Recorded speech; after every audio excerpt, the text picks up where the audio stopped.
back, everybody. This is Bruce with the Epic Experiment and Garbage or Great, and we are back tonight with episode 207.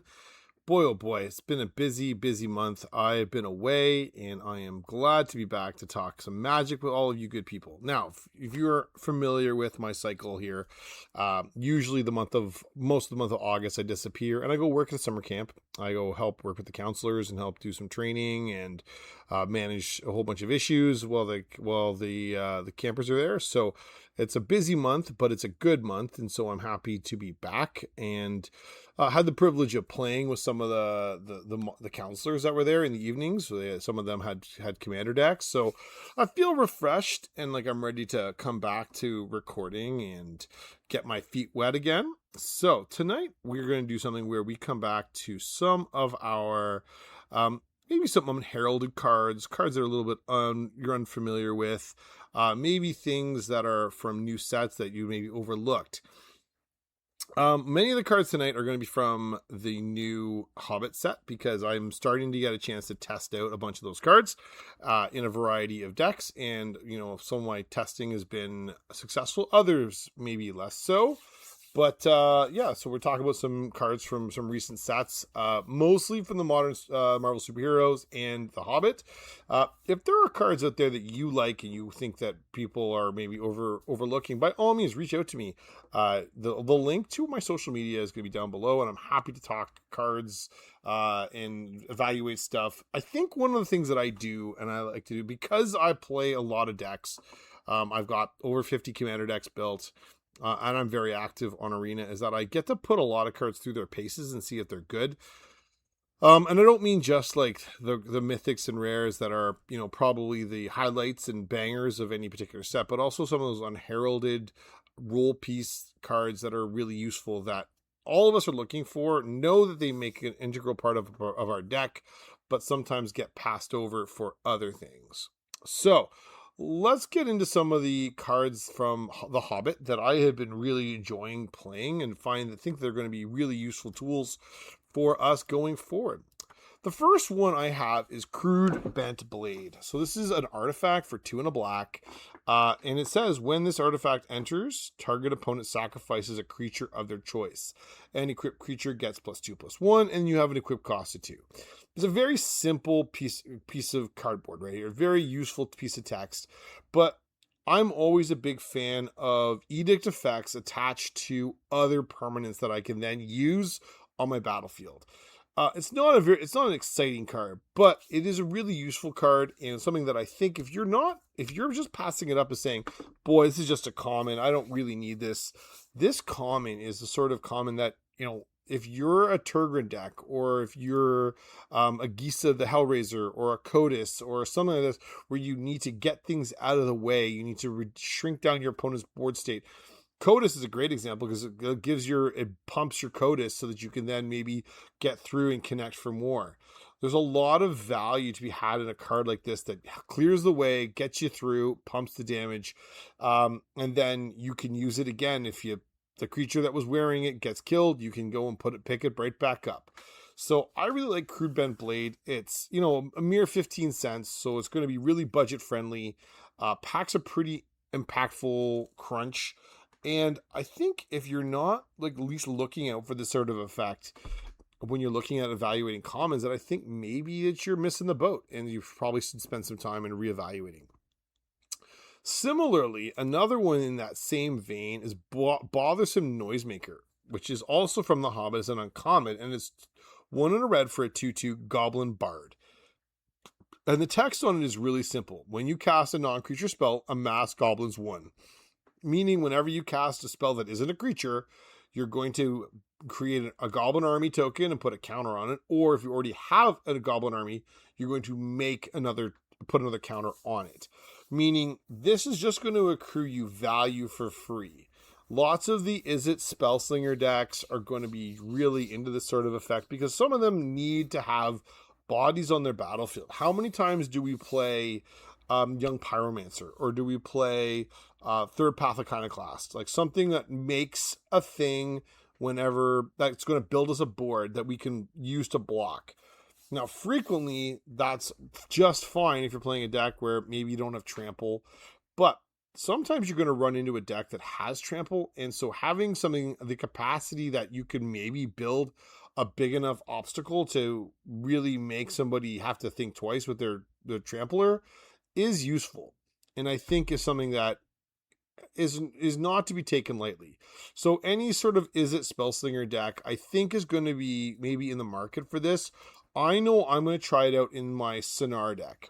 So I have a Sonar Storm deck, and we've got a whole bunch of really inexpensive instants of sorceries that I'm going to be able to use to build up enough of the amass tokens from the goblins, and I think that's going to give me a lot of resource to go and either attack my opponents or to get in the way. And then we've learned that amass is quite a potent ability, so I think it's pretty good. Not just in like the Goblin King deck, like there's the Goblin Chieftain, I think is what it's called. But this is a whole nother type of application for the Bothersome Noisemaker. Next, we have another common. We have Mirkwood Pathmaker. Sorry, it's an uncommon. My mistake. For a mere 20 cents. For 2 and a green, we have an Elf Ranger. Mirkwood Pathmaker's power and toughness are equal to the number of lands you control. Again, text is very simple, but the application is what makes this thing interesting. Frequently, 3 mana value cards don't have this sort of text box on them. So we have text box like this on cards like Beanstalk Giant and Ulvenwald Hydra, where that cares about your number of lands you have in the play. And those are 6 and 7 mana spells. There aren't a lot at 3 mana value, making this kind of an aberration. And I think something that's obviously been pushed to some degree. But if you can stick it early, and then if you stick it early, it's probably a 3/3 by the time you stick it. And it can grow as the table grows. The fact that it scales with the game is really quite good, making it something that you probably shouldn't overlook. And I know it doesn't sound exciting. Elf decks probably don't need more toys, but I think this is the sort of card that it fits in lots of different strategies. If you're a landfall deck, if you're an elf deck, if you're a deck that just wants to play a lot of lands and needs a big old thing to get in the way. Now, it isn't perfect. I will agree. It does not have evasion. It doesn't have trample. It doesn't have menace. It doesn't have flying. It doesn't have anything to really help it get through and deliver a wallop. But I think there's enough other tools in the game that you can give vanilla creatures or relatively bland creatures like this some oomph that I think you probably should be looking at Mirkwood Pathmaker as an inclusion. It doesn't mean it's a guaranteed fit, but I think it fits low enough down on a curve that this is the sort of card that probably should deserve at least a second look, even if it's not necessarily the number one thing on your list to go and get. Also from The Hobbit, we have Wood Elves. So Wood Elves for 2 and a green creature, Elf Scout. This is a reprint, which means it's not as exciting. People are like, oh yeah, Wood Elves is back. When this creature enters, search your library for a forest card, put that card onto the battlefield, then shuffle. Okay, 3 mana, 1/1, not great stats, but the fact that this contributes to landfall triggers is entirely why this card should probably get sought out. And in fact, it says for a forest card. It doesn't even say for a basic forest. It says for a forest, meaning you can go and get your Overgrown Tomb or your Breeding Pool or whatever, or you can go get some other land typed dual land if you need to. All right. I think this card, while very simple, very basic text, very open-ended, and a reprint, so it's not like it's a surprise. I think this is just a really useful card for people to keep in mind.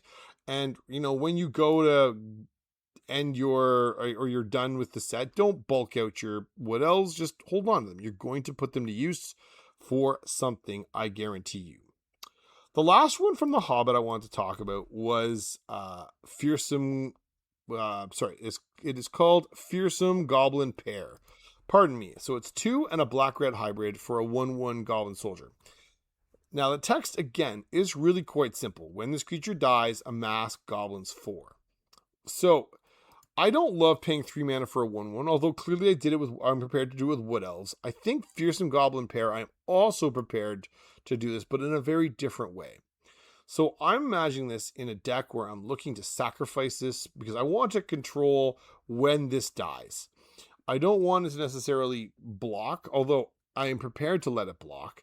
I would rather use it to fuel a self-sacrifice strategy where I then maybe get a Mayhem Devil mixed into it, or a Blood Artist trigger, or if I have Rakdos, or if I've got Zayatora, or I've got some of these decks that I'm very keen to play. These are self-sacrifice decks where I basically am not really interested in having my things, and if they're in my deck, they're probably prepared to be sacrificed rapidly.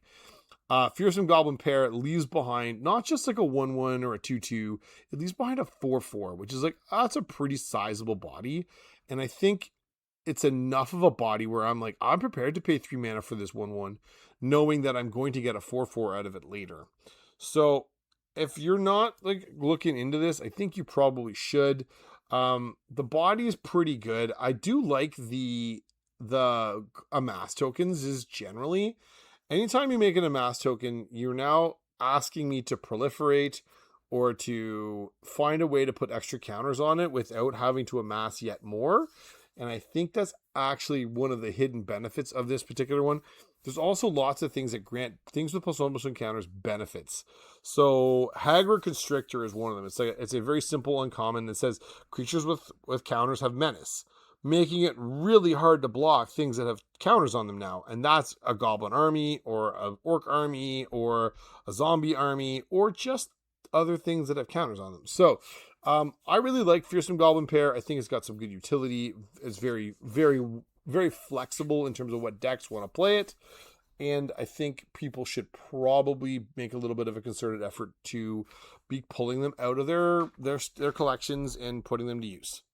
All right, now we're going to move to some tail end of some cards from the Marvel Superheroes set, which I think were also like sort of alluded to them the last time I recorded, which was now admittedly a month ago.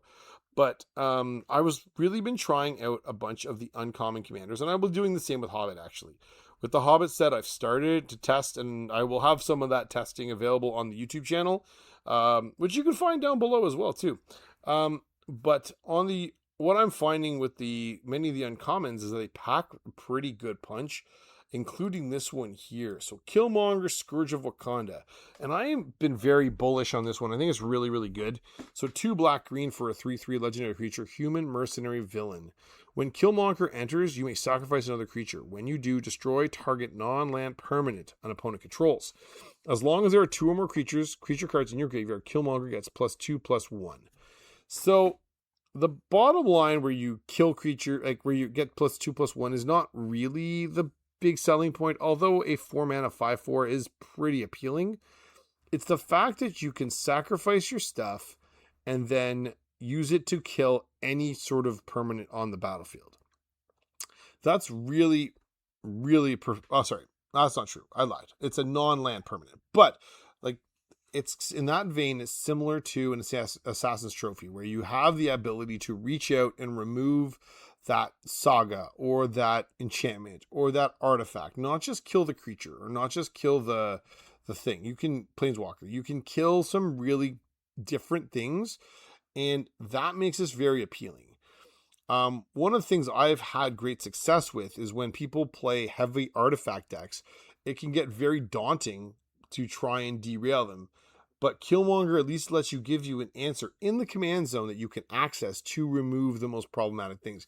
You don't need to draw your Putrefy or your Assassin's Trophy or your like catch-all removal. You have catch-all removal in your command zone. I think that is the part that is so appealing about this. The other piece I find is that because you are sacrificing your stuff, there is a way to lean into a aristocrat strategy that I think people probably overlooking. It's also 19 cents. 19 cents as for on your commander is a surefire bet for making sure you don't spend too much on your deck.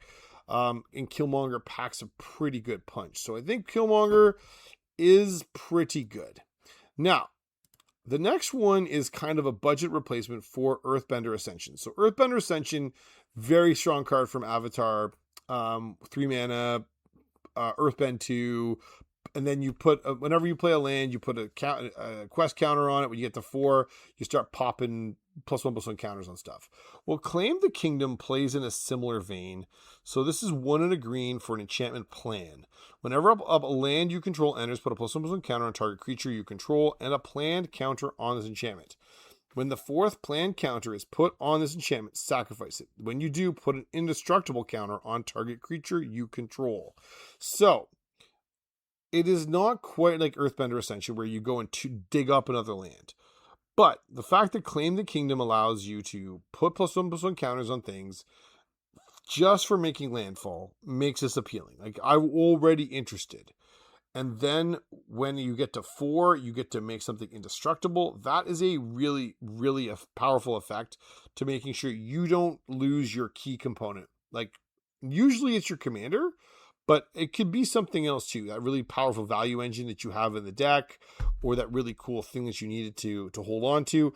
Like, this is a good card, and it's 2 mana, it's 25 cents, and like, it fits in your curve super nicely. At that sort of curve point, you can afford to take turn 2 off to stick this and then start putting things on it. All right. Like, so you start playing lands, like, so you can play a 2-drop and play a land, making it a 3/3 before you even get to very far. And I think there's lots of value to that people are overlooking. It's not in a huge amount of decks, but it's obviously very good. Like, it's in 7,000 decks out of 900,000 possible green decks that could play it. But, I do think it's probably not as well thought of as some of the other tools that are out there. So I think Claim the Kingdom is quite good, and you should probably be looking to put it in your deck. Last but not least, we have Falcon Winged Wonder. So 4 and a blue for a 3/4 legendary creature human hero with flying. And then it has even telepathy. When Falcon enters, create Redwing, a 1/1 legendary blue bird scout creature token with flying, and whenever Redwing attacks, surveil 1. Okay, we've often seen this effect where we have a 5 mana 3/4. There was Cloud Reader Sphinx, which I think is like the classic one from Dominaria. Yeah, Cloud Reader Sphinx, I think, is the one I'm thinking of. Yeah, Cloud Reader Sphinx. So 4 and a blue for a 3/4 flying, and then it scries 2 when it enters the battlefield. Right?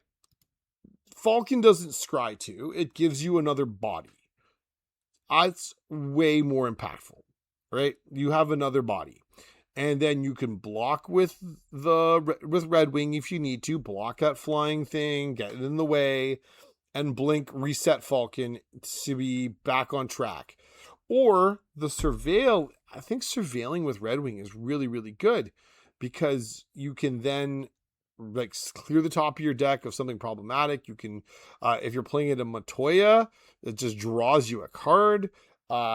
And then you reset Falcon, and away we go. And let's be real, there's so many ways to reset it, whether you bounce it to your hand and replay it, or whether you blink it or something. Like, there's lots of ways to reset this, meaning the token, while initially may disappear, is not gone forever, and you can get it back, making it a very effective tool to help you, maximize your 5 mana. Now, do I think this card is super crazy good? No, I think it's, quite reasonable.